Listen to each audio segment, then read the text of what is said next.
বিগত 5 দিন আমার ঠিক করে ঘুম হয়নি, তাই আজ আমি চাইতেও ভোরে উঠতে পারিনি। উঠলাম 7:30টায়।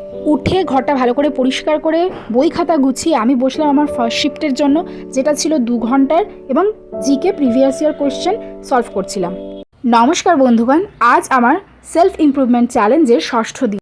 আর একটু পড়তাম, কিন্তু আমার ল্যাপটপ আর খিদে সাথ দিল না। প্রচণ্ড খিদে পেয়েছিল, ল্যাপটপেও চার্জ ছিল না। ব্রেকফাস্ট সেরে শ্যাম্পু করে চুল শুকাতেই প্রায় 12টা 15 বেজে গেল। কেন জানি না আমার আজকে প্রচণ্ড ঘুম পাচ্ছে, তাই আমি পরের শিফট 1.5 ঘন্টার শিফটে কফি নিয়ে বসেছিলাম, যে জিকেগুলো সলভ করেছিলাম সেগুলোই রিভিশন করতে।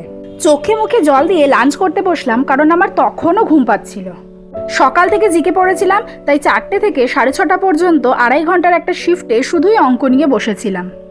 টার্গেট ছিল 6 ঘন্টার বেশি কিছু পড়ার, কিন্তু আজ টার্গেট ফুলফিল করতে পারলাম না। 5.5 ঘন্টাতেই আমি হার মানলাম। আরও পড়তে পারতাম, সময়ও ছিল, কিন্তু সেদিন ছিল উল্টো রাত, আর আমি অনেক বছর পর রথের দিন বাড়িতে আছি, তাই আমি মায়ের সাথে বেরিয়ে পড়েছিলাম।